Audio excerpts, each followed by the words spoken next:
नमस्कार दोस्तों, मैं अनिक गोयल आज फिर से एक नए टॉपिक के साथ आपके सामने उपस्थित हुआ हूँ। आज का हमारा टॉपिक है सजातीय तथा विजातीय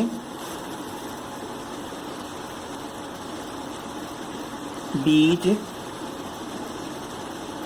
गणितीय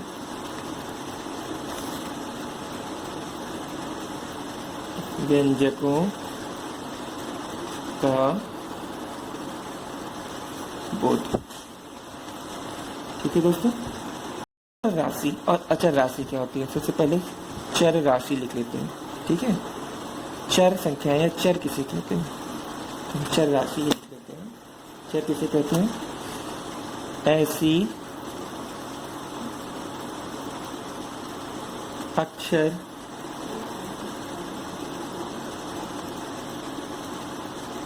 संख्याएं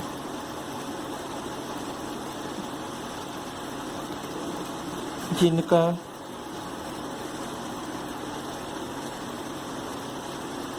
संख्यात्मक मान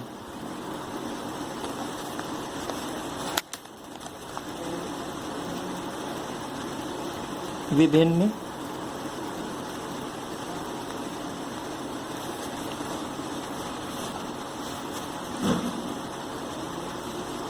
परिस्थितियों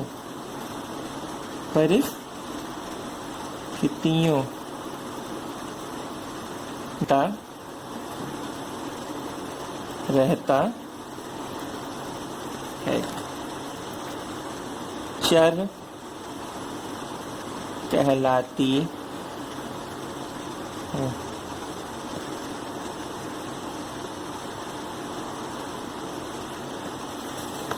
उदाहरण, ठीक है, यदि दो संख्याएं लिखी हुई, 2 गुणे डॉट डॉट डॉट, ठीक है, इस तरह से लिखा हुआ है, बराबर कोई भी संख्या लिख दी गई। यहाँ पर हमने लिख दिया R लिख दिया, ठीक है, और यहाँ बराबर इसका कोई मान लिख दिया यहाँ पर कि 6। ठीक है, अब R का मान क्या है? यहाँ पर कुछ भी हम रख सकते हैं। R का मान रखने का मतलब क्या हुआ? R का मान यदि R का मान 3 रख दें, ठीक है, तो क्या हो जाएगा दोस्तों? 2 गुणे 3 बराबर 6। इसी R का मान हम क्या रख सकते हैं? बदल सकते हैं। यदि R का मान 5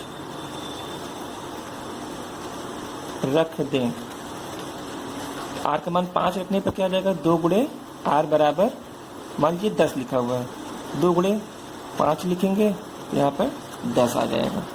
ठीक है, मतलब R का मान हमने 5 रखा तो 10 हो गया। अब देखिए दोस्तों, जो पहली संख्या है वो नहीं बदल रही, लेकिन दूसरी संख्या वो लगातार बदलती चली जा रही। पहले में हमने R का मान 3 रख दिया, यहाँ 5 रख दिया, तो यही जो R है, ठीक है, जो R है वह चर है। अतः R यहाँ परिवर्तित हो रहा है, इसलिए यह चर होगा। ठीक है, तो अगला देखते हैं अचर राशि देख लेते हैं। अचर राशि क्या होती है?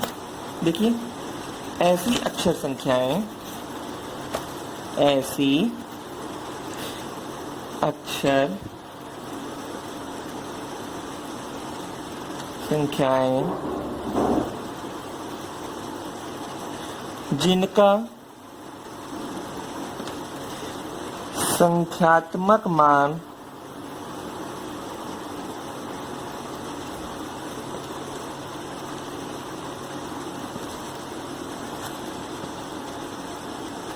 हर परिस्थिति में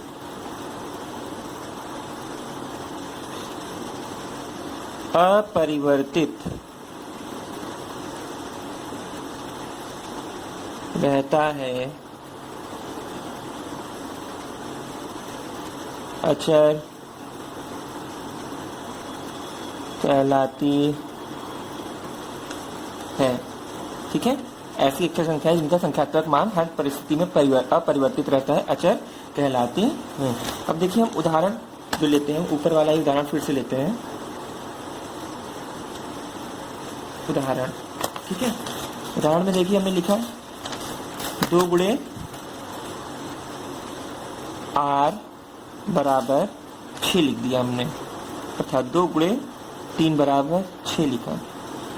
इसमें जो r का मान है, अब हम 2 गुणे 5 बराबर 10 लिखे।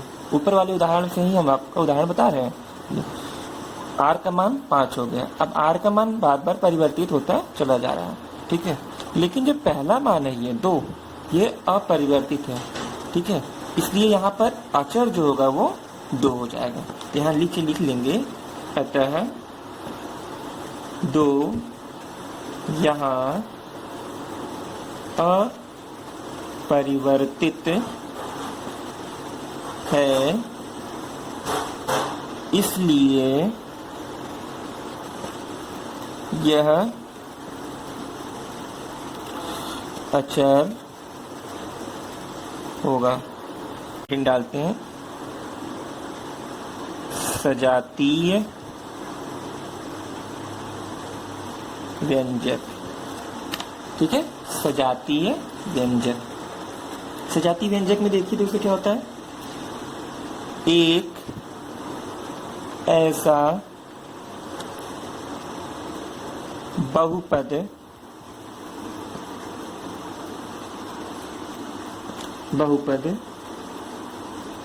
व्यंजक जिसमें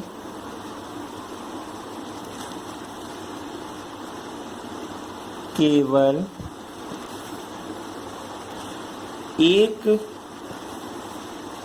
चर यक्ष हो, एक चर जिसमें हो। ठीक है, सजातीय व्यंजक कहलाता है। ठीक है, इसे इंग्लिश में हम यहाँ बता भी दे रहे हैं, इंग्लिश में क्या कहते हैं। इंग्लिश में अगर आपको नहीं समझ में आ रहा है हिंदी में, तो होमोजीनस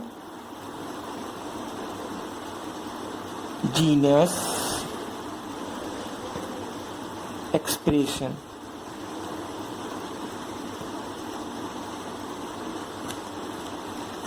ठीक है, सजातीय व्यंजक कहलाता है।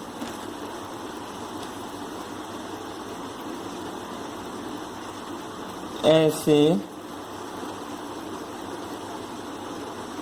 बहुपद व्यंजक में एक ही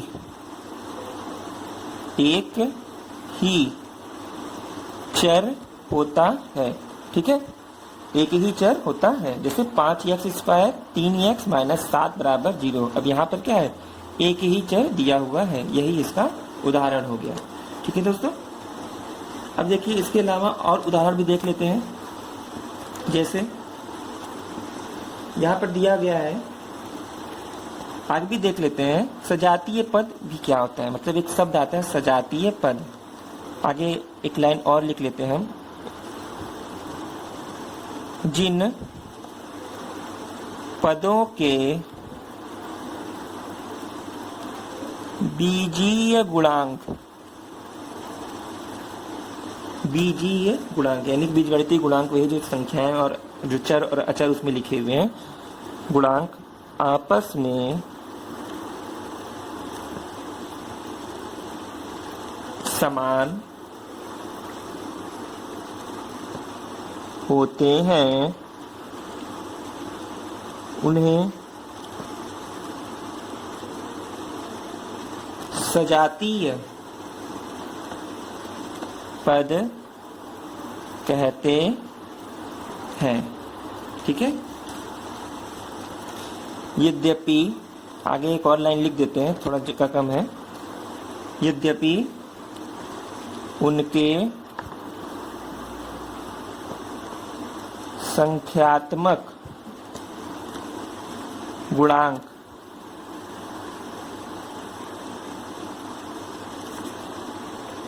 भिन्न होते हैं। आगे देखिए, उदाहरण के तौर पर हम बता दे रहे हैं आपको।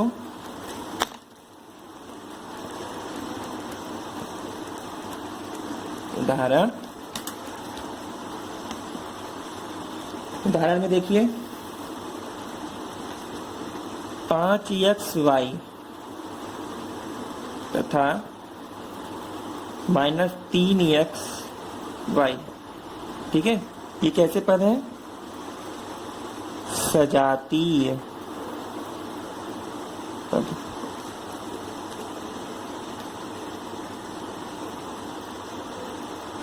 सजातीय पद।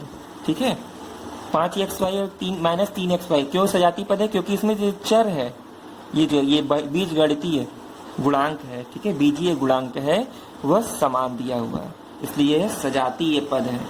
यानी कि चर जो है इसका दोनों का समान दिया हुआ है। ठीक है, इसमें भी xy है, इसमें भी xy है। ठीक है, आगे x की घात 3y तथा 5/3 x की घात 3z। ठीक है, सॉरी यहाँ पर z कर दे रहे हैं।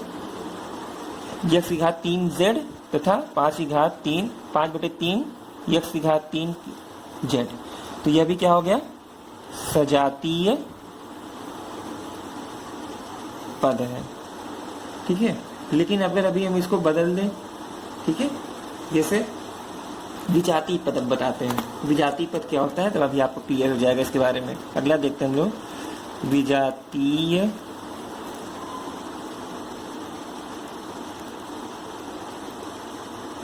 व्यंजक। विजातीय व्यंजक। ठीक है, विजातीय व्यंजक में देखिए क्या लिखेंगे हम। इसको इंग्लिश में कहते हैं हेट्रोजीनस। इसको होमोजीनस बोलते थे, इसको हेट्रोजीनस।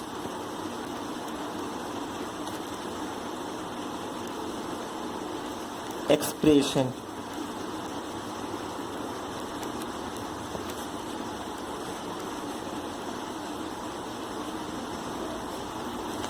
हेट्रोजीनस एक्सप्रेशन एक ऐसा बहुपद व्यंजक जिसमें अलग अलग चर हों,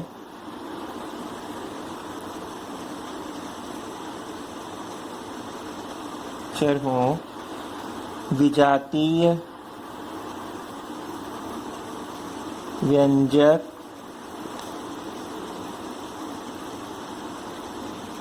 कहते हैं। एक ऐसा बहुपद व्यंजक जिसमें अलग अलग चर हो, विजातीय व्यंजक कहते हैं। जैसे उदाहरण,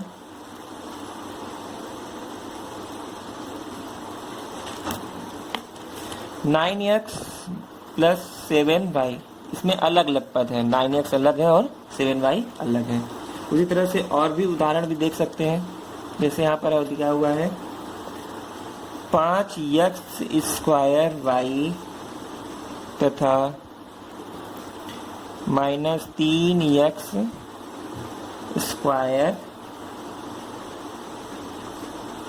y²। ठीक है, -3x² y²। ये भी क्या है? यह सजातीय पद। यहाँ मैं बता दे रहा हूँ, सजातीय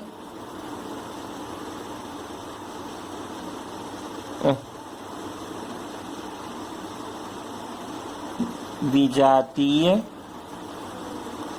पद। विजातीय पद। ठीक है, ये आपके सामने अगर ऑप्शन के साथ आ गए, निम्न में से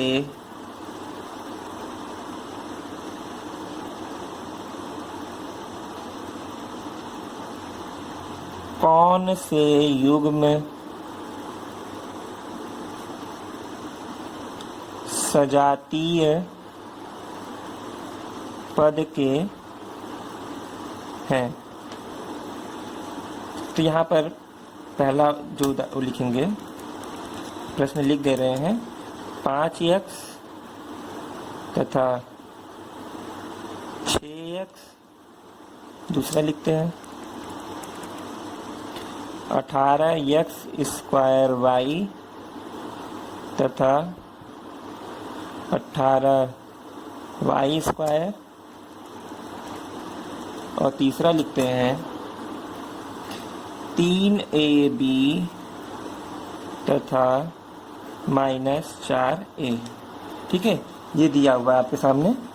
5x तथा 6x, 18x स्क्वायर y तथा 18y स्क्वायर, 3ab तथा -4a। इसमें से आपको छांटना है कि कौन सा युग्म सजातीय पद का है। तो हमने बताया है कि ऐसे बहुपद व्यंजक जिसमें क्या हो, समान चर हो या एक ही चर हो।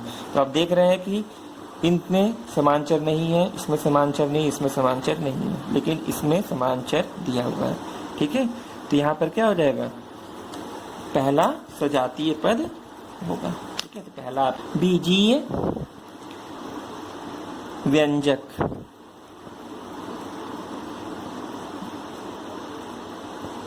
बीजीय व्यंजक क्या होते हैं, किसी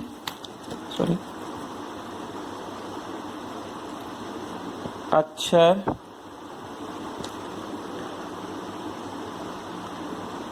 संख्या या मौलिक गणितीय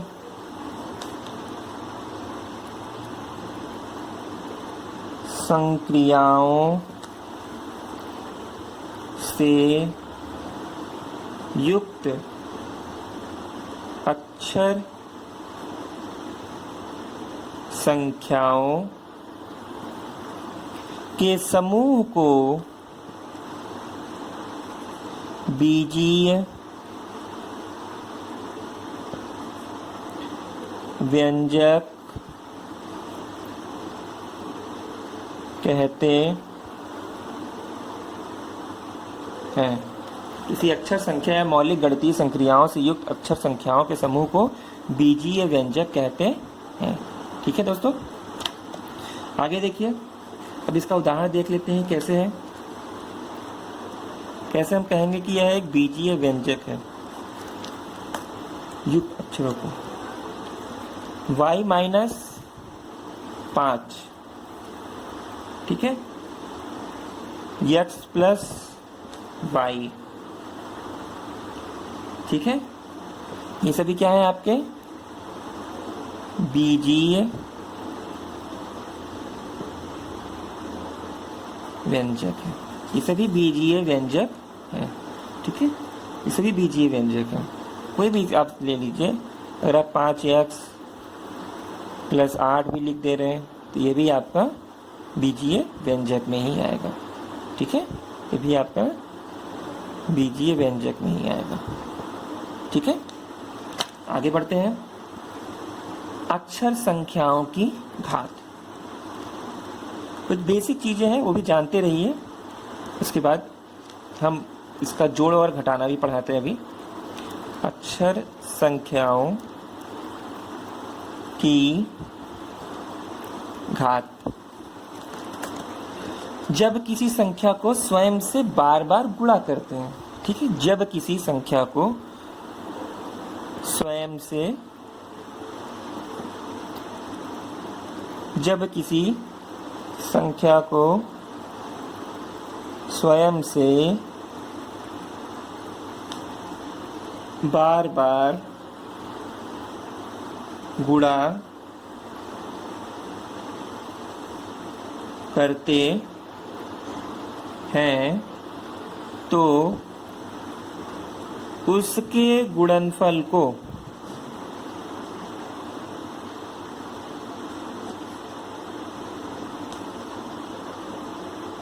घातांक के रूप में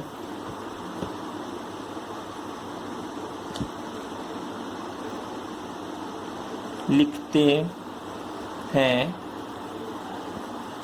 जैसे उदाहरण देखते हैं।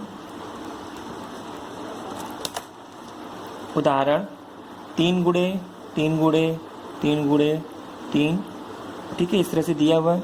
यानी कि पहले हम क्या लिखेंगे, 3 लिखेंगे, और ये कितनी बार लिखा है, 1 2 3 4, तो 4 इसकी घात हो जाएगी, ये 3 की घात 4, ठीक है, यही इसका घात है, ठीक है।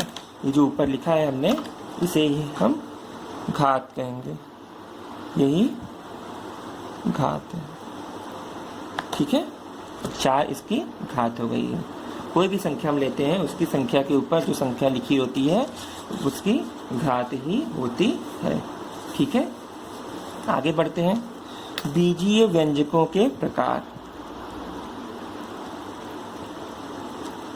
बीजीय व्यंजकों के प्रकार। बीजीय व्यंजकों के प्रकार में अब देखते हैं। अभी आप तक आपने देखा कि जो है, जो संख्याएं हैं, जो चर और अचर है, वो क्या है, एक रूप में चल रही हैं, ठीक है। उनमें हम एक प्लस के मान के रूप में लिख रहे हैं, माइनस के रूप में लिख रहे हैं। अब हम यहाँ पर उनके प्रकार के बारे में बताएंगे कि हम जो लिखे हैं उन्हें हम पढ़ेंगे कैसे, ठीक है। तो किसी बीजीय व्यंजक के प्रत्येक भाग जो योग अथवा घटाव चिन्हों द्वारा अलग अलग किए जाते हैं, ठीक है, उसका पद कहलाता है। किसी बीजीय व्यंजक का प्रत्येक भाग जो योग अथवा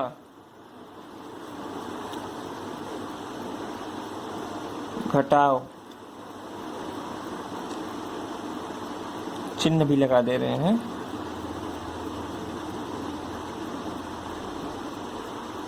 चिन्ह द्वारा अलग किया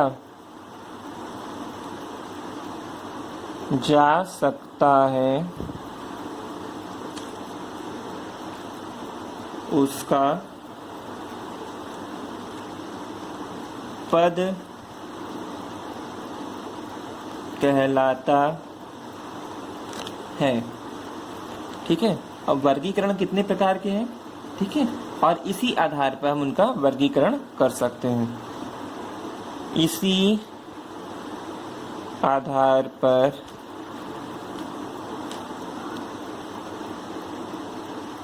इसका वर्गीकरण किया जाता है, ठीक है। अब इसमें हम देख लेते हैं कि क्या क्या अलग कर रहे हैं, ठीक है। तो यहाँ पर 3 ही, ये 4 जो भी अलग है वर्गीकरण, वो आपको एक साथ बता देते हैं। पहले नाम लिख लेते हैं। देखिए, पहला आता है एक पदीय व्यंजक, एक पदीय बीजीय व्यंजक। दूसरा आता है द्विपदीय बीजीय व्यंजक, बीजीय व्यंजक। तीसरा आता है त्रिपदीय बीजीय व्यंजक,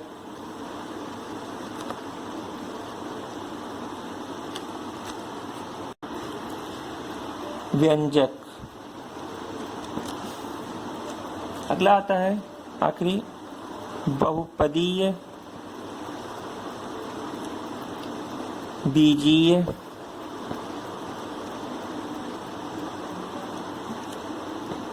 व्यंजक।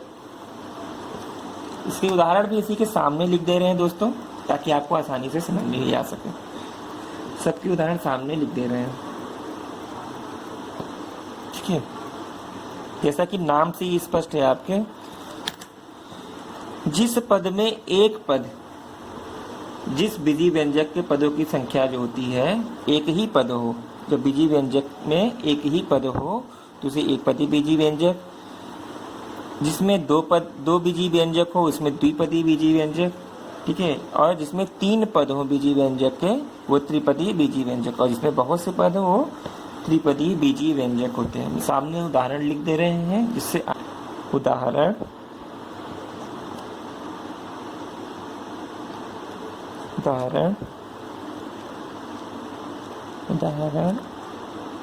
और इसका भी उदाहरण।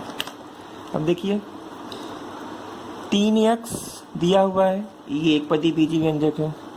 6xy ये भी एक पदी बीजी व्यंजक है, और 5 ये भी एक पदी बीजी व्यंजक ही है। -5p ये भी एक पदी बीजी व्यंजक है। अगला आता है 4x - 9 ये द्विपदी बीजी व्यंजक हो गया। y² + 7 ये भी द्विपदी बीजी व्यंजक है। 3x² + 5 यह भी आपका द्विपदीय बीजी व्यंजक ही होगा। त्रिपदी बीजी व्यंजक का उदाहरण देखिए दोस्तों, इसमें 3 पद होंगे, x + 3x धन 4, 2 + 3y - 7x², ये बीजी व्यंजक है। x + 3y + 7 + 18z। गुणांक देखिए दोस्तों, गुणांक में हम उदाहरण से यदि बताते हैं सीधे सीधे उदाहरण 6y लिखा है, उसको लिखेंगे 6 × y, ठीक है, मतलब पहली संख्या दूसरी संख्या की गुणांक है, ठीक है, यानी कि जो है यहाँ पर लिखेंगे ऐसे कि संख्या 6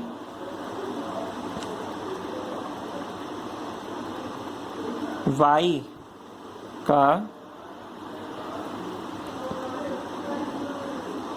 गुणांक है, ठीक है, संख्या 6 y का गुणांक है।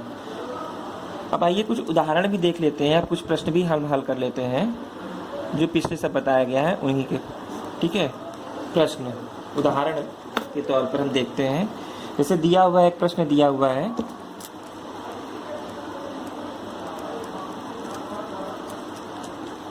प्रश्न दिया है निम्नलिखित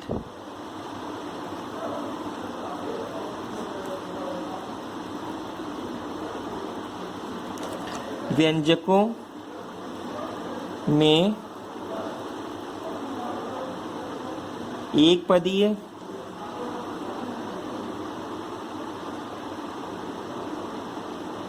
द्विपदीय तथा त्रिपदीय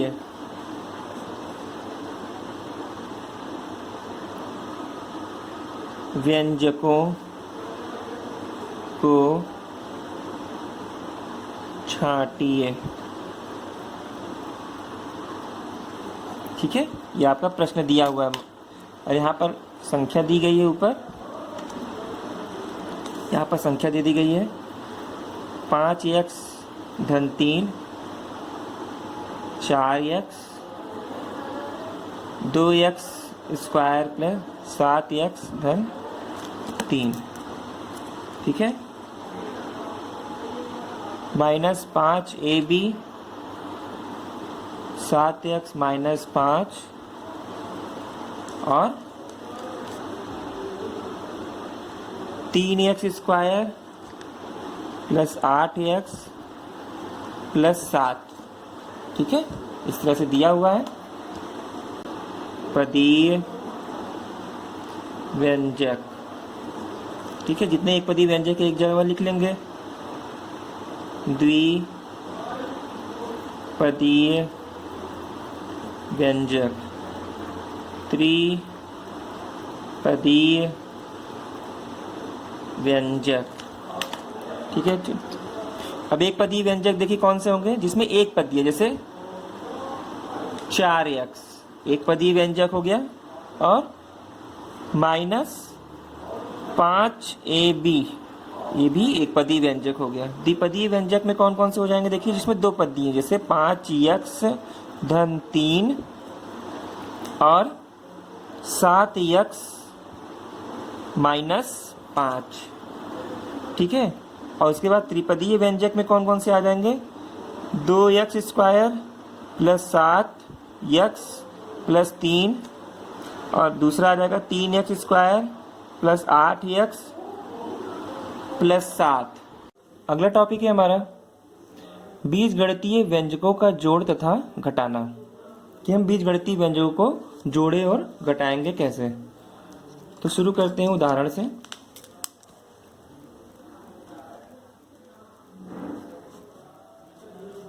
उदाहरण 3x धन 2y और x धन y को जोड़िए।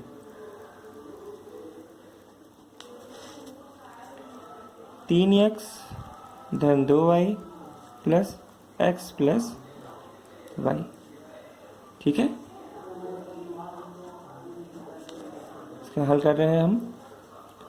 अब देखिए जो समान राशि है उसको हम एक साइड लिख लेते हैं, 3x धन x plus 2y plus y, कितना आ जाएगा, 3 1 4x।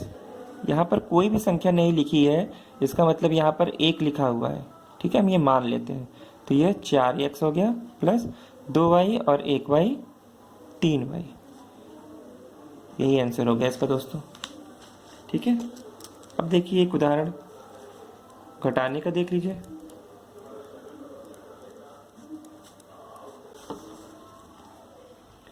x प्लस y धन 3 और 3x धन 2y धन 5 को घटाइए।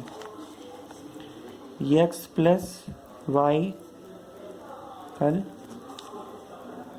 धन 3 एक ब्रैकेट में कर दें, क्योंकि ऋणात्मक है तो इसलिए हम इसको ब्रैकेट में लिख लेते हैं। 3x धन 2y धन 5, अब इसको घटाते हैं।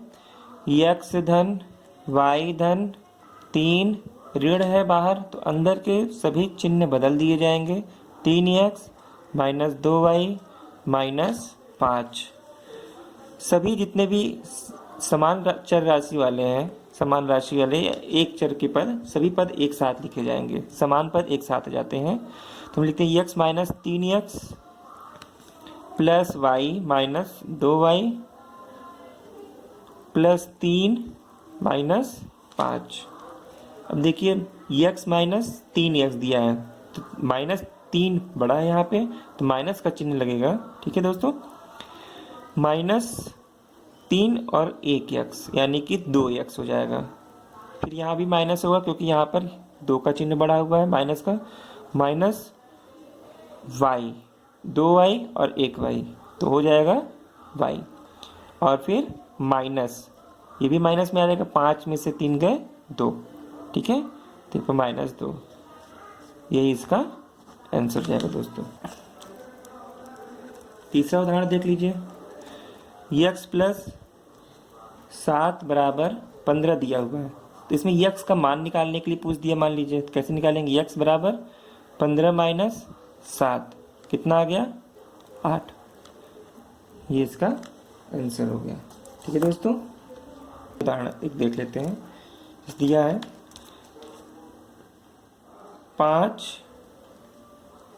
पुस्तकों का मूल्य 7 पुस्तकों के मूल्य से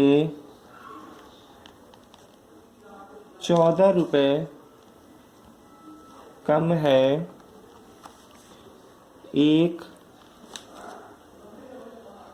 पुस्तक का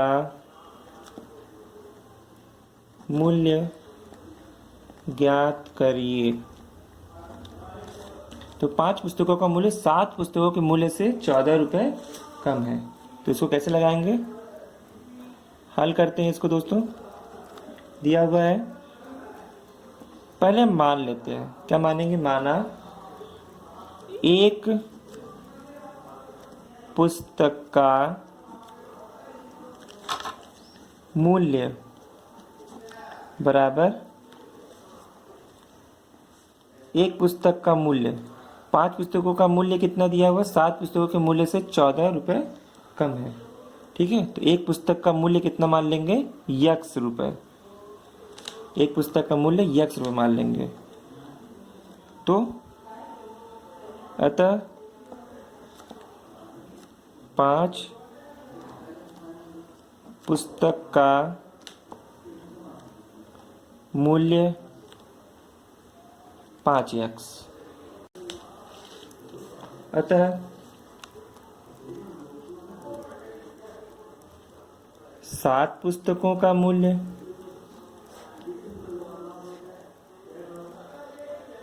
बराबर 7x। ठीक है दोस्तों, अब प्रश्नानुसार क्या क्या दिया हुआ है पहले हम यहाँ पर ये देख लेते हैं। ये तो हमने मान लिया है। अब प्रश्नानुसार ये हमें पता क्या क्या है, हमें ये पता है 5x, 5 पुस्तकों का मूल्य 7 पुस्तकों के मूल्य से 14 रुपये कम है। देखिए हमने तो समीकरण क्या बनाया दोस्तों, 5x बराबर, 5x मतलब 5 किताबों का मूल्य 7 किताबों के मूल्य से 14 रुपये कम है। ठीक है, जितने 7 किताबें का मूल्य है जितना, उसमें 14 रुपये हम और कम कर दें तो 5 किताबों का मूल्य हमें पता चल जाएगा। ठीक है, अब इसी समीकरण को हम हल कर लेते हैं। 5x, ये पक्षांतर करेंगे तो ये इधर आ जाएगा बाएं पक्ष की तरफ। ठीक है, दाएं से बाएं आ जाएगा तो प्लस है, इधर इधर माइनस हो जाएगा, -7x बराबर -14। 5 में से 7 गए, कितना जाएगा, 7 में से 5 गए 2, तो माइनस का चिन्ह बढ़ा है, -2x बराबर -14। x बराबर -14 बटे, दो तरफ माइनस है तो हम माइनस माइनस काट भी सकते हैं, तो हम यहाँ से माइनस लगाने की कोई ज़रूरत नहीं है। 14 बटे 2, 2 सते 14।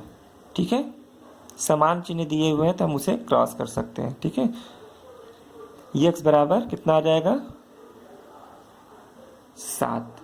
ठीक है, x बराबर 7, यानी कि इसलिए x बराबर 7 है, इसलिए एक पुस्तक का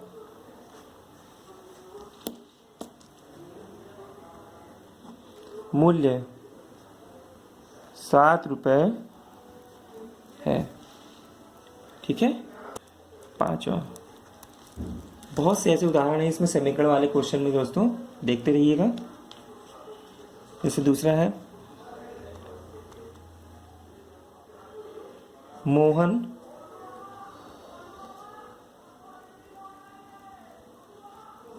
की वर्तमान उम्र बताइए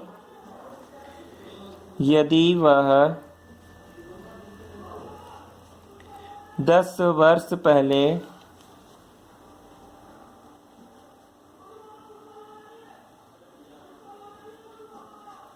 35 वर्ष का था। ठीक है, मोहन की वर्तमान उम्र बताइए यदि वह 10 वर्ष पहले 35 वर्ष का था। यह आपका प्रश्न दिया हुआ है, तो आइए इसको भी हल करके देखते हैं कि इसका हल कैसे करेंगे। देखिए दोस्तों, सबसे पहले दिया हुआ है मोहन की वर्तमान उम्र बतानी है, तो माना मोहन की वर्तमान उम्र बराबर x वर्ष। इसलिए उसकी 10 वर्ष पहले, ठीक है, 10 वर्ष पहले 35 वर्ष का था, तो 10 वर्ष पहले की उम्र हम देख लेते हैं एक बार। तो अगर महानव मोहन की वर्तमान आयु 10 वर्ष है तो पहले 10 वर्ष पहले कितनी रही होगी उसकी, अतः इसलिए उसकी 10 वर्ष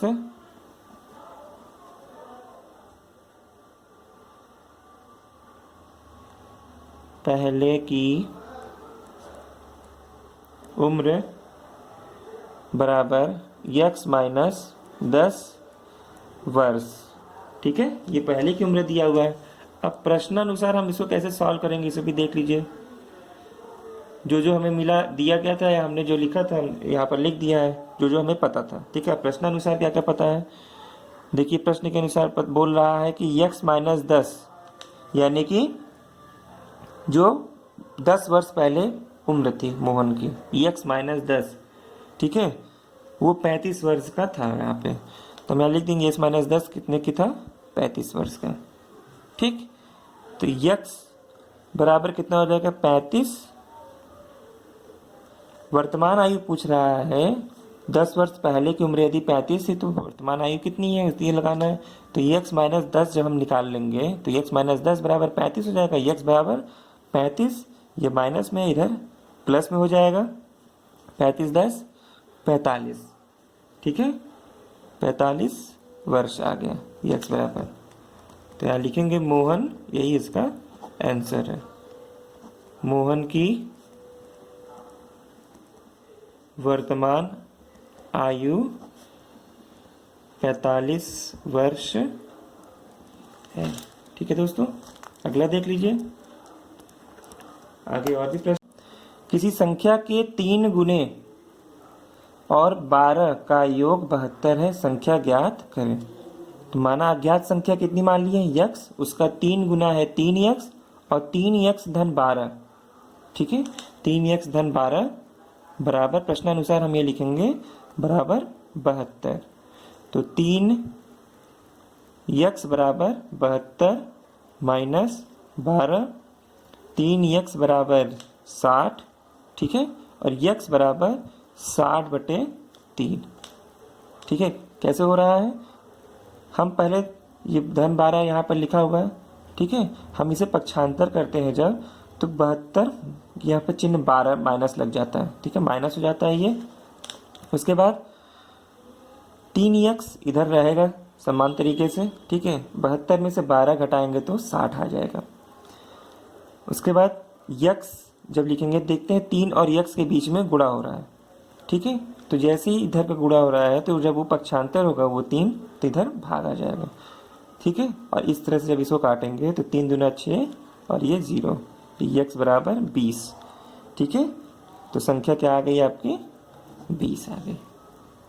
ठीक है, अतः यहाँ नीचे लिख देंगे अभीष्ट संख्या या वो जो अज्ञात संख्या है बराबर 20। ठीक है, अब अगला क्वेश्चन सॉल्व कर लेते हैं।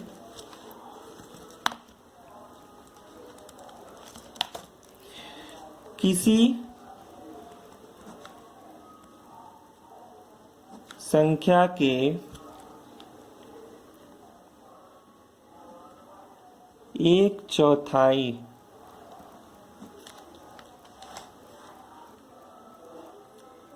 से 1 घटाने पर शेषफल 1 है तो संख्या ज्ञात करिए। ठीक है, यहाँ पर दिया हुआ ये, तो इसका हल कैसे करेंगे देखिए दोस्तों, इसे हल करते हैं। किसी संख्या के 1/4 से 1 घटाने पर शेषफल 1 है, ठीक है, तो 1 घटाने पर एक शेषफल 1 है, तो वह संख्या ज्ञात करना है। तो यानी कि सबसे पहले हम क्या कर लेंगे, वही पहले एक लाइन लिख लेंगे, माना संख्या क्या है बराबर x, माना संख्या x है। ठीक है, अब संख्या का एक चौथाई, जैसे जैसे दिया वो पहले इसको लिख लेंगे, फिर उसका प्रश्नानुसार लिखेंगे। पहले जो जो दे रहा है यहाँ पे बताते हैं। यहाँ पे संख्या का एक चौथाई, ठीक है। संख्या का एक चौथाई क्या कितना दिया है, यक्स का 1/4।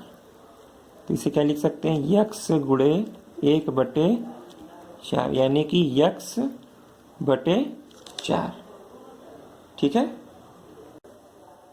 आगे देखिए दोस्तों, प्रश्नानुसार क्या दिया हुआ है। हम इसे प्रश्नानुसार यहाँ पर हल करते हैं। x/4, ठीक है। पूछा है कि x/4 यानी कि संख्या का एक चौथाई से एक घटाने पर, तो एक घटा दिया हमने, तो वह संख्या कितने बराबर हो गई, 1 के, ठीक है। तो x/4 - 1 बराबर 1, यानी कि x/4। अब इधर क्या है, माइनस का चिन्ह है, तो जब ये पक्षांतर होगा तो ये धन का चिन्ह हो जाएगा। x/4 बराबर 2, और x बराबर इस 4 का गुणा क्या हो जाएगा, इधर जाकर के गुणा हो जाएगा। इस 4 का जो इधर भाग हो रहा है वो दूसरी तरफ जाकर के 2 का गुणा हो जाएगा, 2 से। तो 4 दूना कितना आ जाएगा, 8 आ जाएगा, ठीक है। यही आपका क्या हो जाएगा, आंसर हो जाएगा। x/4 बराबर 2, तो x बराबर 4 गुणे 2, ठीक है। तो ये 8 आ गया। तो अतः क्या है, अतः भीष्ट संख्या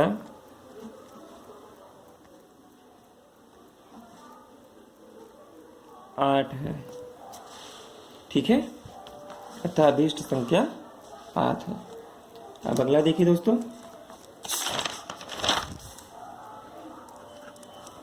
8वां देखिए दोस्तों, अगला प्रश्न हमने यहाँ पर हल किया हुआ है। एक त्रिभुज की अंतः कोण क्रमशः 3x डिग्री, 2x धन 20 डिग्री, 5x माइनस 40 डिग्री है, ठीक है। सिद्ध कीजिए कि यह एक समबाहु त्रिभुज है। समबाहु त्रिभुज यानी कि तीनों भुजाएं कोण बराबर होंगे इसके, ठीक है, समान बाहु। त्रिभुज के तीनों अंतः कोणों का योग हमें मालूम है कि 180 अंश होता है। प्रश्नानुसार हमें क्या मिला हुआ है, 3x डिग्री, 2x डिग्री धन 20 डिग्री और 5x डिग्री 40, ठीक है, बराबर 180। हमें मालूम है कि त्रिभुज के तीनों कोणों को अगर योग कर देंगे तो वो 180 अंश के बराबर होगा, इसलिए हमने सबको यहाँ पर जोड़ दिया है, ठीक है। अब देखिए, जितने भी वेरिएबल्स नंबर हैं हम उनको एक साथ लिखते हैं, एक राशि वाले। 3x degree plus 2x degree plus 5x degree, ठीक है। एक पदी बीजी व्यंजक है ये, इनको एक साथ लिख दिए, इनको जोड़ दिया हमने। 3 2 5 5 10 डिग्री, यह 20 डिग्री है, माइनस 40 डिग्री है, इसलिए ये माइनस 20 डिग्री आ गया। बराबर 180 लिखा हुआ है यहाँ पे दाएं पक्ष में। बाएं पक्ष में 10x डिग्री करेंगे, लिखेंगे, और 180 डिग्री जब ये माइनस 20 डिग्री है वह दाएं पक्ष में जाकर के प्लस 20 डिग्री में बदल जाएगा। प्लस 20 होते ही ये 200 डिग्री जोड़ने पर इन दोनों को आएगा। x डिग्री बराबर हो जाएगा 200/10 और 20 डिग्री, ठीक है। ये आपका x का मान निकल गया। x का मान निकलते ही अतः त्रिभुज के तीनों अंतः कोण क्रमशः, आपको जो हमें जो प्रश्न में मालूम है उसके अनुसार हम x का मान अब सब जगह रख देंगे। 3x डिग्री यानी 3 गुणे 20 डिग्री 60 डिग्री, 2x प्लस 2 20 यानी कि 2 गुणे 20 धन 20 बराबर 60 डिग्री, और 5x धन 40, 5 गुणे 20 माइनस 40 60 डिग्री, ठीक है। यही आपका आंसर हो जाएगा। अतः यहाँ लिखेंगे, इसलिए चूंकि, ठीक है, क्या हो जाएगा, त्रिभुज के तीनों अंतः कोण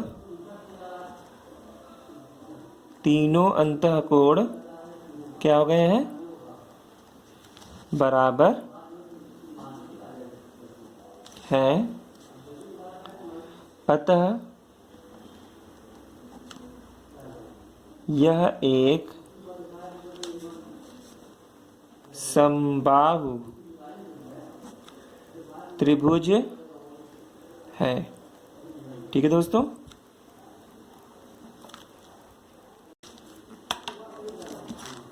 अगला प्रश्न देखिए दोस्तों, दिया हुआ है 9वां प्रश्न आपका। 9वां प्रश्न क्या है, यदि दो क्रमागत संख्याओं का योग फल 7 है तो उन संख्याओं को ज्ञात करिए। तो यहाँ पर हम लिखेंगे हल करके कि माना पहली संख्या, क्योंकि दो क्रमागत संख्या है इसलिए पहली क्रमागत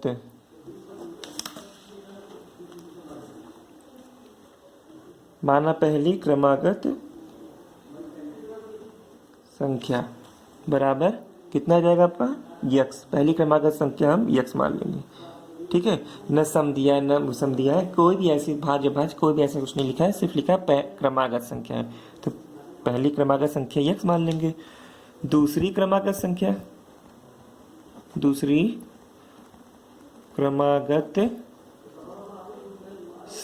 बराबर यक्स धन 1। ठीक है, जो दूसरी क्रमागत संख्या है वो यक्स धन 1 हो जाएगा। तो दोनों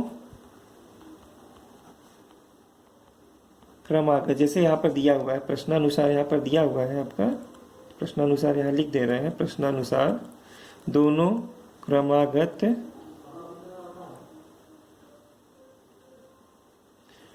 संख्याओं का योग बराबर यक्स प्लस 1। ठीक है, 2x और x 2 हो जाएगा, 2x धन 1। ठीक है दोस्तों, अब देखिए आगे, अब आगे प्रश्न अनुसार जो आगे दिया हुआ 2x धन 1 बराबर कितना दिया है 7 दिया है। ठीक है, 2x धन 1 बराबर 7 दिया हुआ आपके प्रश्न में।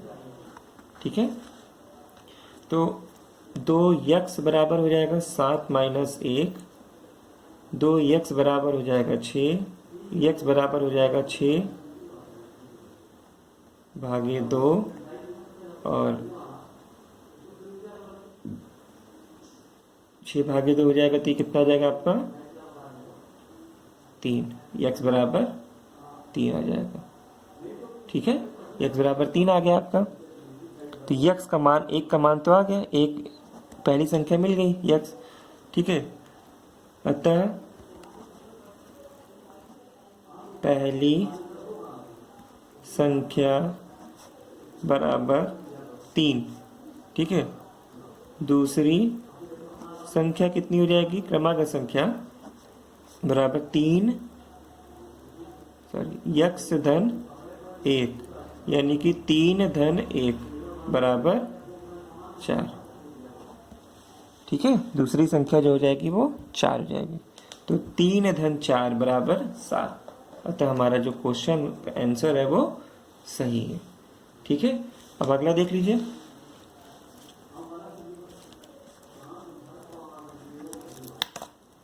देखिए इसमें यही क्रम जो वाक्य है वो बदल दिया, क्वेश्चन का पैटर्न थोड़ा सा। दो क्रमागत सम संख्याओं का योगफल 10 है, संख्याएं बताइए। ठीक है, तो यहाँ पर क्या लिखेंगे,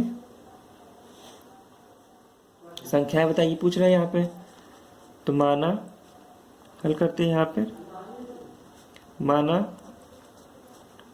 प्रथम दो क्रमागत सम संख्या। अब देखिए ऊपर वाले क्वेश्चन में दिया है दो क्रमागत संख्या और नीचे दिया है दो क्रमागत सम संख्या।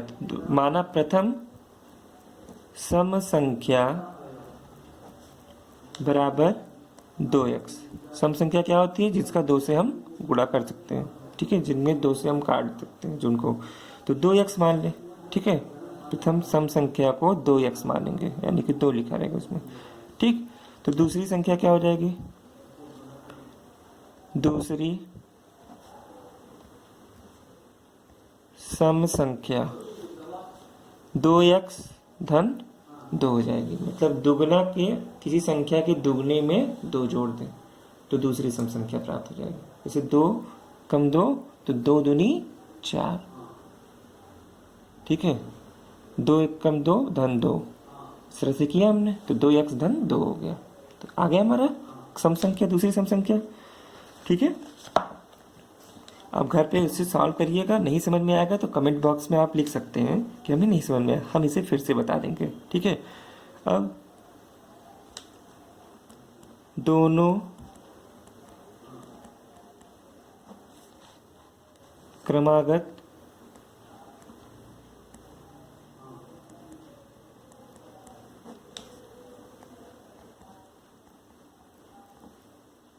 सम संख्याओं का योग बराबर 2x धन 2x धन 2, 2 2 4, ठीक है, 4x धन 2। अब प्रश्नानुसार लिख दें यहाँ पर। प्रश्नानुसार 4x धन 2 बराबर 10, ठीक है। तो 4x बराबर 10 माइनस 2 बराबर 8, x बराबर 8 बटे 4, 4 दूनी 8, तो x बराबर 2 हो गया। तो अतः पहली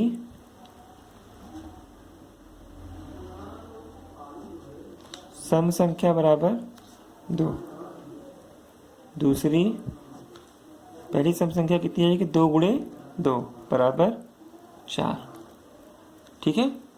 दूसरी सम संख्या बराबर 2x धन 2 बराबर 2 गुणे 2 धन 2, कितना रहे? 2 दूनी 4, 2 6, ठीक है। यह पहला आंसर, ये दूसरा आंसर। अगला उदाहरण दोस्तों, एक आयत की लंबाई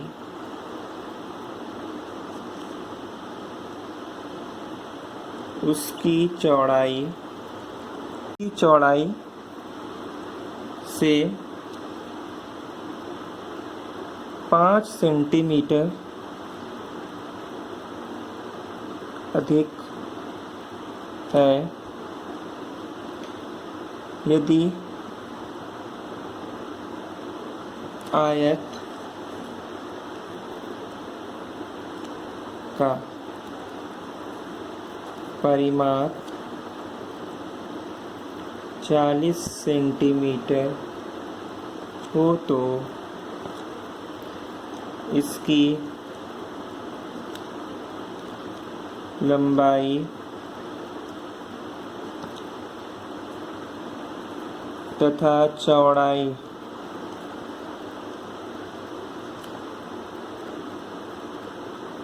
ज्ञात कीजिए। ठीक है दोस्तों, तो यहाँ पर देख लेते हैं। सबसे पहले हम क्या करेंगे, हल करते हैं इसे। माना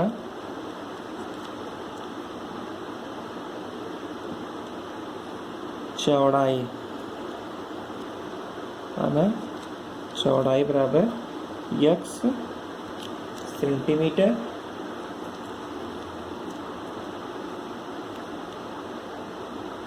लंबाई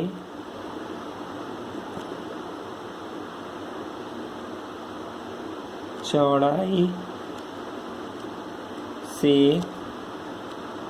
5 सेंटीमीटर अधिक है तो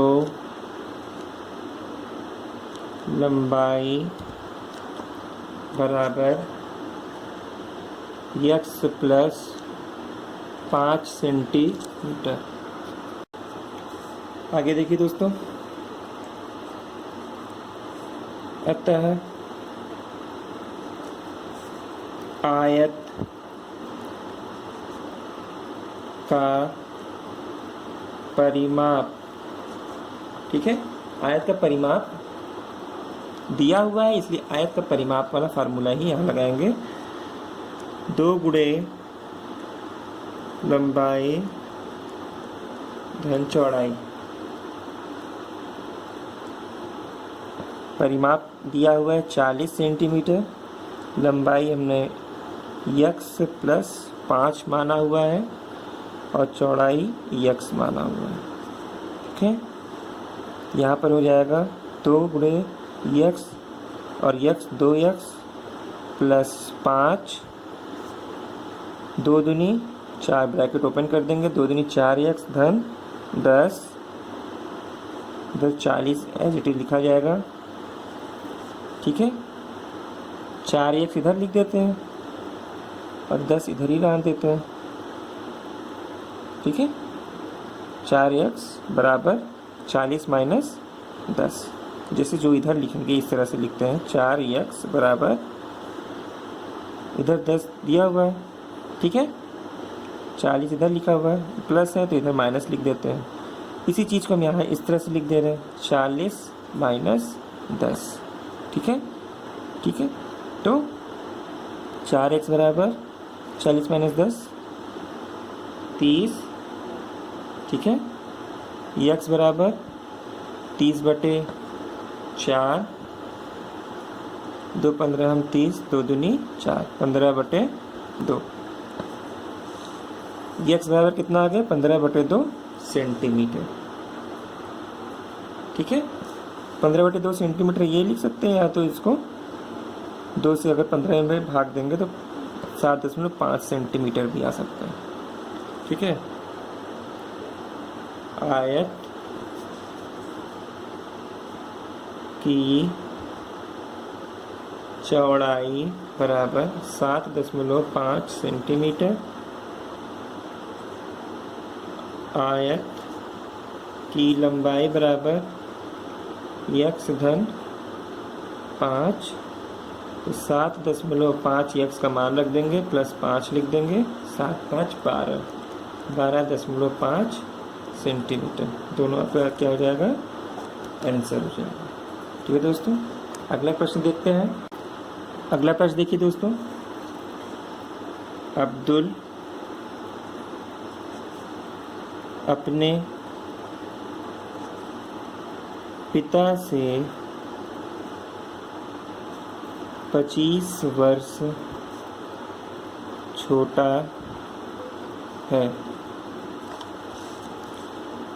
यदि 10 वर्ष पूर्व पिता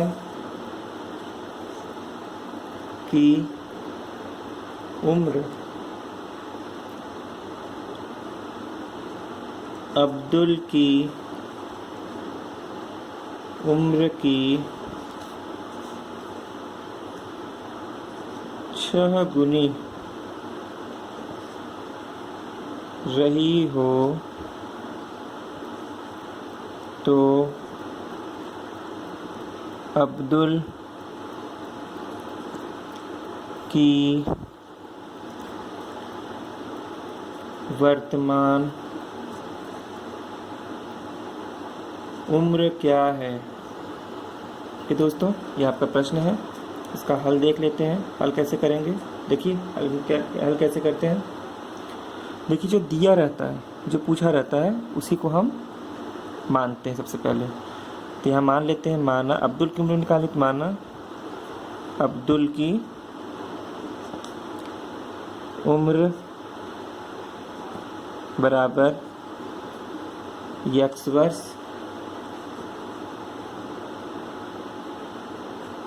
तो पिता की उम्र बराबर यक्स धन 25 वर्ष। ये दोस्तों आगे देखिए। अब देखिए 10 वर्ष पूर्व पूछ रहा है यहाँ पे, तो 10 वर्ष पूर्व यहाँ पे पता लगाते हैं। 10 वर्ष पूर्व, 10 वर्ष पूर्व, ठीक है। अब्दुल की उम्र, ठीक है। 10 वर्ष पूर्व अब्दुल की उम्र क्या लिखेंगे, यक्स माइनस 10 वर्ष, और 10 वर्ष पूर्व पिता की उम्र बराबर यक्स प्लस 25 माइनस 10, तो 25 माइनस 10 यक्स प्लस 15 वर्ष, ठीक है दोस्तों।